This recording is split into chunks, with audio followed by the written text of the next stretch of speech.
Boa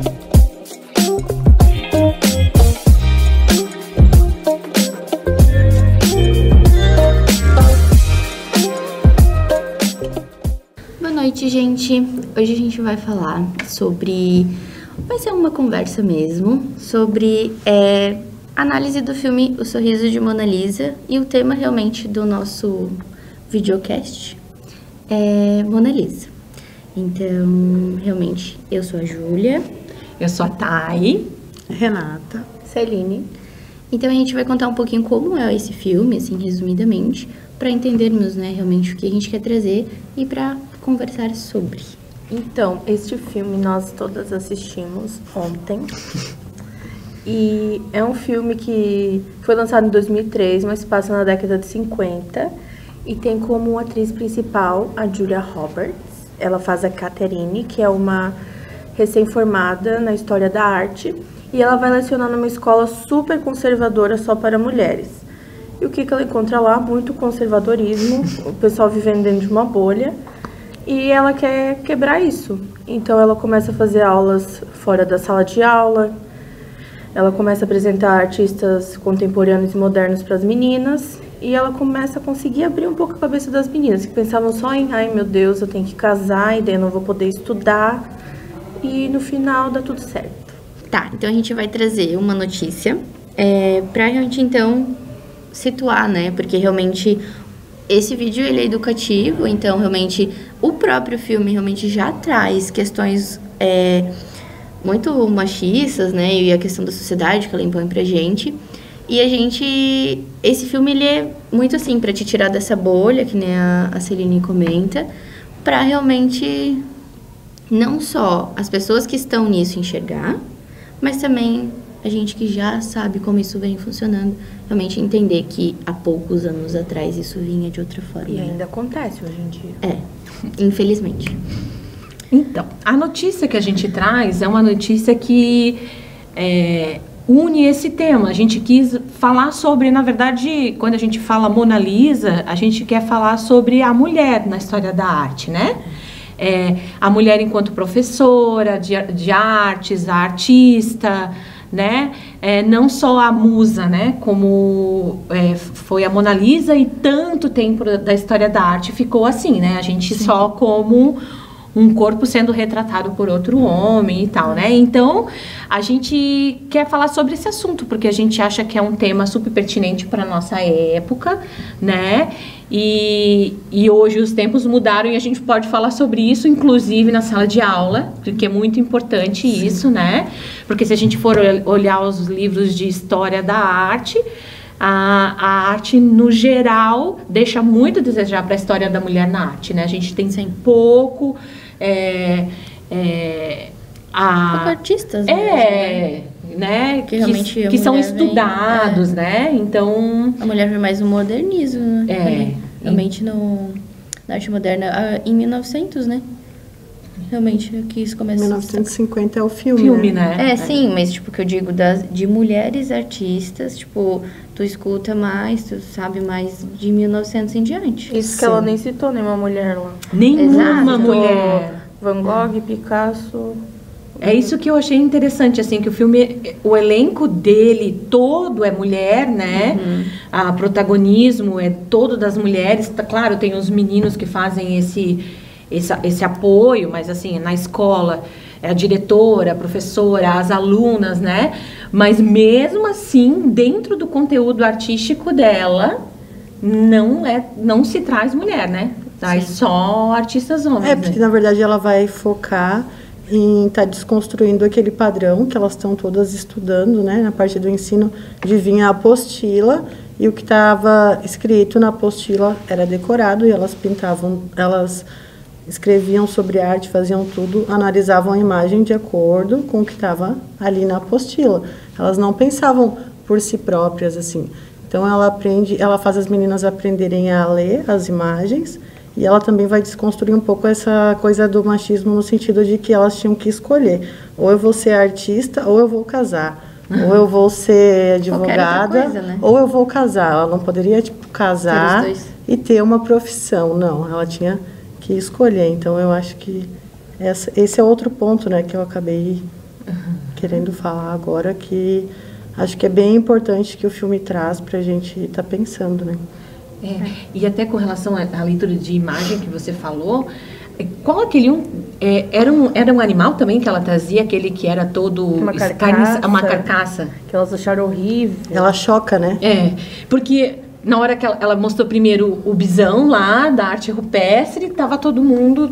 Ai, que lindo. tá na posição. Todos sabiam o que era. A linha tal, não sei o que. Daí ela quebra um pouquinho o padrão, porque ela traz o mesmo tema, né? E as meninas ficaram super chocadas, né? É isso também que a gente quer trazer, né? Realmente, que nem a questão da semiótica, da educação, trazer isso pro ensino, pra educação, porque realmente a gente, aspas, né? Podemos pensar que, ok, a questão da imagem é totalmente, como que eu posso usar? Influenciável, né? No que a gente vê, em tudo, e às vezes a gente nem percebe, muitas vezes. E essa questão ali que vocês trazem de tirar o que elas viam normalmente no livro, também já é... Eu acho que hoje, assim, na escola a gente ainda tem um pouco disso, até hoje.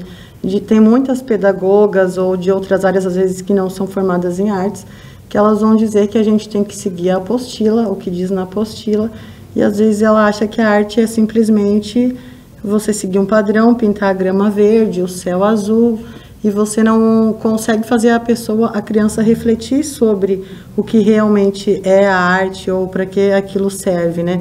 Então, acho que, de certa forma, desde os anos 50 até hoje, é difícil as pessoas conseguirem entender algumas coisas, tipo, no caso que ela estava tentando passar ali com aquela obra como que era, a carcaça? Né? Que é uma carcaça com sangue, aquilo ali choca, beleza, mas hoje, quantas pessoas na escola que não estudaram arte estão preparadas para realmente entender sobre o que a gente está fazendo ou pensando, né? Eu acho que até hoje uma parcela das pessoas entenderam, a outra eu acho que ainda é bem complicado. Nesse contexto da mulher na arte, a gente traz uma notícia sobre esse grupo anônimo que denuncia o machismo na arte, a Guerrilla Girls, que traz uma performance ao MASP, né? Essas meninas, através de uma exposição que foi feita no Museu de Arte em Nova York em 1904, perceberam que entre 165 pintores e escultores selecionados pela curadoria, só 13 eram do sexo feminino. Nossa. Então, cansadas da baixa representação dentro do mundo da arte, um grupo de 7 mulheres decidiu protestar na frente do museu e, depois de ignoradas, passaram a espalhar cartazes pela cidade enquanto usavam máscaras de gorila, né? Surgia aí, então, um grupo de arte moderna muito importante da nossa época, que são essas meninas, né? Hoje, a gente pode encontrar até, inclusive, intervenções dela no MASP. Eu fui no MASP ano passado e tem lá um cartaz com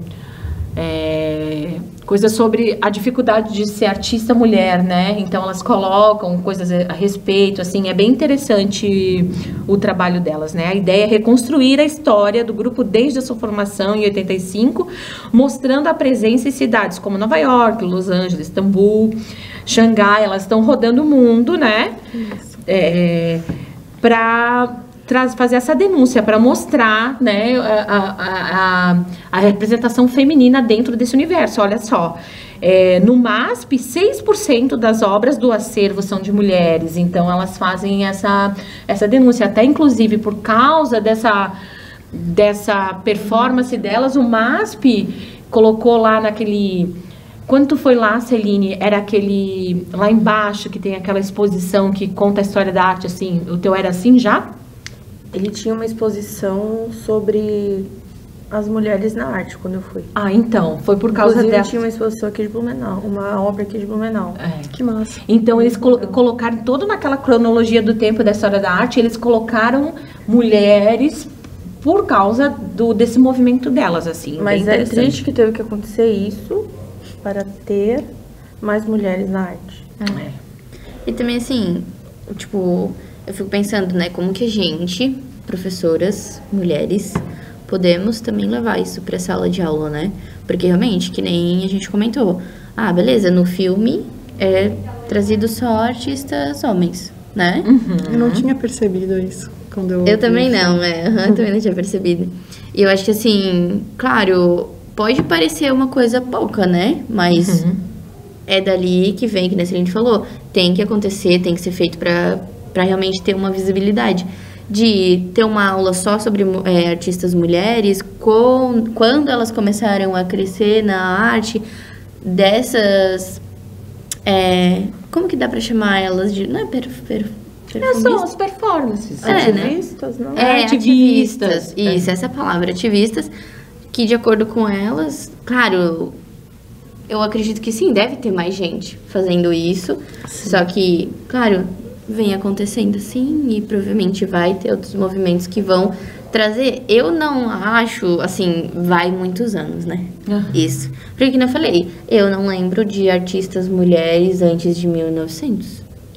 Eu acho que é a partir da arte moderna que a gente começa a ter algumas Anitta, coisas, assim, Tarsila do Amaral, de registro. Frida. a Frida. Antes disso, eu acho que todas foram apagadas, né, no caso. Exatamente. Será? Exatamente. Tinha? Não tinha? Foi apagado? Foi deletado? Era melhor... Então, Tem N... Talvez por causa que a sociedade só focava na mulher para o casamento também, né? Às vezes até você tinha Exatamente um dom o filme. artístico, mas, né, não se falava. com relação a isso, né, quando a gente fala de leitura de imagem e que você traz que ela começa a fazer as alunas pensarem na leitura de imagem por elas mesmas, né, por causa para desenvolver esse espírito crítico, né, que é a diferença de quando elas decoravam o que tinha na apostila, antes elas faziam uma leitura de imagens que era o que era correto, era dentro da norma, então elas sabiam o que a apostila dizia para a imagem, né? Sobre a imagem. Aí a professora traz e coloca elas fazendo essas leituras de imagem sobre o que elas sentiam e elas pensavam, né? Eu acho importante a gente falar agora também dessa leitura de imagem e de falar da relação da leitura da Mona Lisa, né? Do quadro do Da Vinci e a relação com o filme, né? Se a gente tem alguma coisa para falar e tal. Só voltando ali, quando ela mostrou a carcaça, ela até pediu para elas falarem. Ela disse para elas não terem medo de falar, porque não existe errado. Então é isso que a gente tem que entender hoje em dia. Não existe certo e errado. Acho isso tão importante porque... Na arte. E às vezes a gente esquece, é uma coisa muito simples pra gente fazer dentro da sala de aula. Eu acho que ela quis mostrar, tipo, que não existe o certo e o errado nem na arte, nem na vida. Foi meio que essa mensagem que ela quis passar. Para as meninas meio que se descobrirem, tipo, eu tenho autonomia para pensar o que eu quero para minha vida. Não vai ser errado eu não querer casar agora e ir atrás do meu sonho, que é me formar. Eu acho tão significativo quando quando a gente vê o filme tem a professora e tem duas meninas que a gente fica acompanhando uma que a gente tem certeza que vai casar, né, que é a Betty, e a outra É a Johan. que a gente vê que é um exponente, né, falar essa vai arrasar, essa vai fazer Direito. vai fazer direito, nananana, e a gente vê essa virada de jogo das duas no final, né? E eu acho tão legal porque a Mona Lisa, ela traz esse quadro, né? As pessoas têm várias teorias sobre a respeito da leitura de Mona Lisa, né? E quando ela olha a Mona Lisa, a Betty, que ela faz essa virada de chave na vida dela, né? E ela olha a Mona Lisa e olha a mãe, né? E olha a Mona Lisa e fala, ela tá sorrindo. Mas ninguém sabe se ela realmente tá sorrindo. E se ela tá feliz. E se ela tá feliz e ela olha pra mãe, e ela olha pra Mona Lisa, porque ela e a mãe representavam esse estereótipo, né? De estar feliz com a vida que foi planejada para elas terem. Ou pelo menos fingir. Fingirem, né? Então ela traz isso na leitura da Mona Lisa também, porque eu acredito que quando o aluno chegar com a leitura de imagem na sala de aula, quando vem dele, ele vai falar muito a partir do ponto de vista dele, né? Sim. Né? Então, Ele sabe, né? Ele sabe, Então, só ela e a mãe dela poderiam entender aquele diálogo dela, né? Ela tá sorrindo, mas será que ela tá feliz mesmo, né? Então, eu acho bem interessante isso. Acho que também é uma coisa... Claro que esse ponto é muito, realmente, do que o filme traz, né? Mas, tu falando também, dá pra linkar com obras de hoje, sabe? Tipo, que, claro, Eu, às vezes, vou ter uma percepção de uma obra, a Celine vai ter outra, a Renata vai ter outra. Claro que, normalmente, o artista quer direcionar uma coisa só, né? Mas, assim, eu acho que principalmente obras abstratas, acho que traz mais isso de... eu entendo que é isso, eu entendo que é aquilo, e fica ali, sabe? Mas é bacana trazer isso, porque isso, tipo... Eu vindo aqui da faculdade, eu consigo entender hoje o que é uma leitura de imagem. Do que é diferente, do que a gente, como alunas, que a gente entendia, ainda acho que a Renata e a Thay pegaram outra época, assim, né, da educação artística, né, eu e a Celine, a gente já pegou outra época, de realmente pedir para fazer uma releitura daquilo, e para mim, releitura era a professora pedindo uma cópia, sabe, e depois que eu entendi que era para eu interpretar o que eu sentia, o que eu via, claro que tinha que lembrar aquela obra, a minha cabeça explodiu, assim, sabe, e eu fiquei, tipo, eu ficava feliz quando a professora mandava fazer. Porque depois eu entendia o que era. Não era só copiar, porque a gente se matava para fazer igual. E nunca ficava igual. E depois que eu entendi que realmente era pra gente fazer da nossa forma, eu ficava feliz em fazer. E daí é totalmente diferente, sabe? É também do aluno entender o que ele tá fazendo. Por isso que eu digo assim, sabe? É diferente, que eu falei, eu como Júlia universitária e a Júlia estudante do ensino médio ou fundamental, são, por mais que, claro, são pessoas diferentes, assim, de aprendizagem e entendimento, mas ao mesmo tempo, ainda aquela Júlia lá também era feliz fazendo as releituras quando ela entendeu mesmo, sabe? Até porque quando a gente é mais novinha, a gente não tem muito repertório, às vezes nem repertório crítico para falar a respeito, né? Com certeza. Então, também não dá para se cobrar, assim. Eu também imaginava que na aula de semiótica a gente ia também receber um manual. Eu imaginava que seria isso, né? E na verdade a gente acaba entendendo que o que ela faz com elas lá no filme é muito essa questão da semiótica, né? De olhe com o seu olho, da onde você está, olha essa obra, não veja só o que está pronto, não é um manual, é para você pensar a respeito daquilo, né? E eu queria também contextualizar a época delas, né? Que era 1950. Elas são do pós-guerra, né? Então, antes dessa época delas, os homens foram para a guerra, né? Deixaram um mercado de trabalho vazio e elas tiveram que ocupar ganhando muito menos que eles. E aí o que acontece? O governo e a publicidade começam a encorajar essas mulheres para trabalharem fora, né? Então, daí que eu achei muito interessante isso, porque é um contraponto com a imagem que traz no filme, que é aquela imagem que a gente tem daquela mulher que tem aquele lacinho aqui, que tem o lenço. O lenço.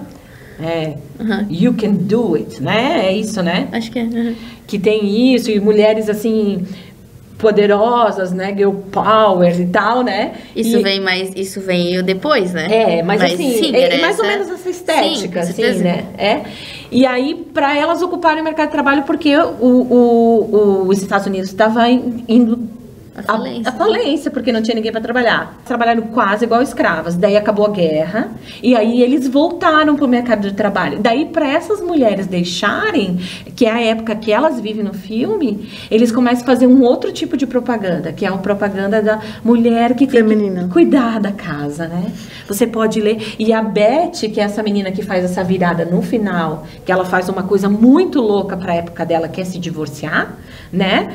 Ela mesma faz isso no jornal da escola, né? Ela passando o aspirador de casa, fazendo uma leitura. E ele lá bonito, sentado lendo jornal.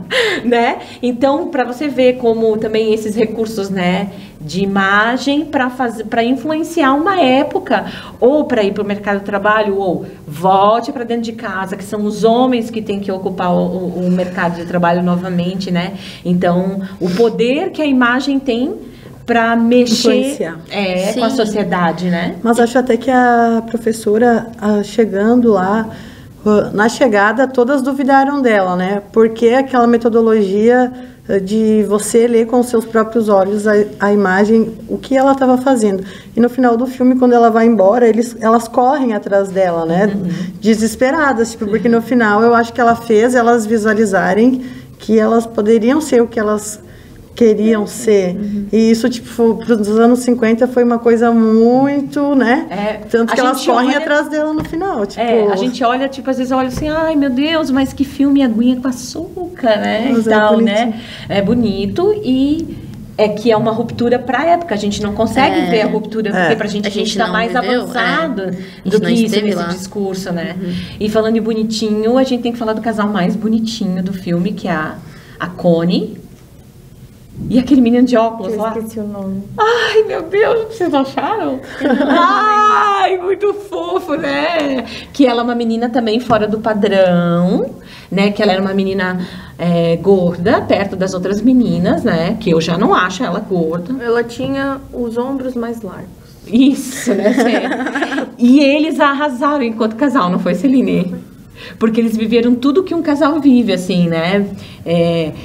Ela ficou com ele, daí ele tinha uma ex-namorada, daí criaram toda uma coisa. Mas eles viveram, o único casal de verdade no filme eram os dois, a coisa mais amada, mais amada.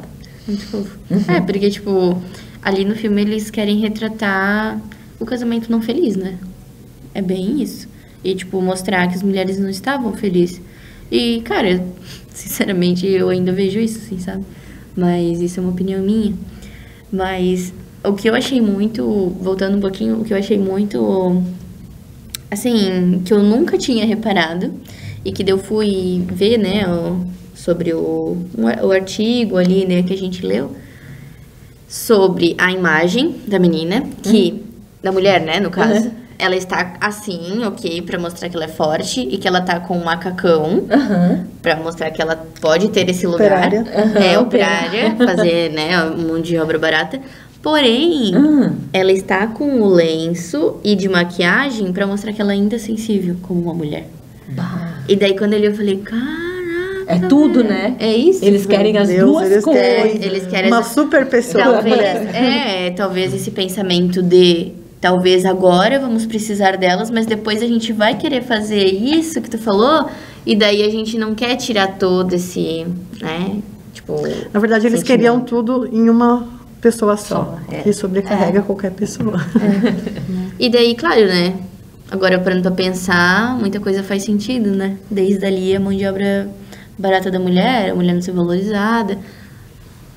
Ficar a noite inteira falando disso, né? Mas, enfim. E até porque também dá para explica, perceber, né, ali que, já que a mulher não recebe pelo trabalho que é invisibilizado dentro de casa, ela não é valorizada. E isso não é uma coisa assim, é uma construção poética e romântica. Não, é propositalmente, porque se você ganha muito bem, aquele teu cargo é super valorizado, as pessoas querem aquele lugar. Agora, se você não ganha nada, né, então é uma coitada, ninguém, né, quer esse papel, né. Tá, gente, então pra gente contextualizar, né, trazer toda essa parte da educação, que foi o que a gente trouxe, né, algumas indicações que a gente já tinha visto e vê que se enquadra também nesse ponto é a questão da Enola Holmes, que é um filme que tem na Netflix, que é a irmã do Sherlock Holmes, que também é essa questão dela querer estar onde o irmão dela está. Também o Bauhaus. É uma série que tem, eu acho que só no MUBI agora, e é uma série que fala justamente sobre isso. A entrada Bauhaus, era a escola de arte, arquitetura e design da Alemanha, né?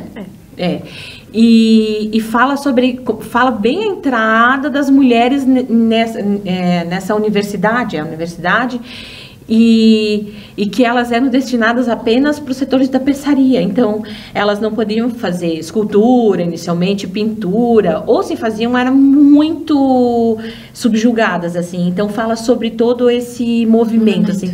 É muito interessante, muito interessante. E ainda mais não também tanto a educação, mas também o filme Valente da Disney, né?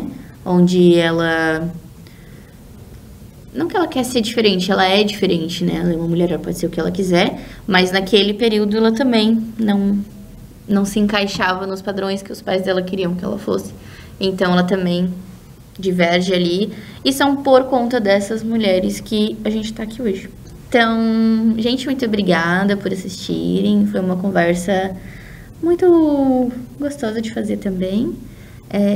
Lembrando que sim, tem o apoio, né, do curso de artes visuais e também agradecer ao professor Bona. É isso. Tchau, gente.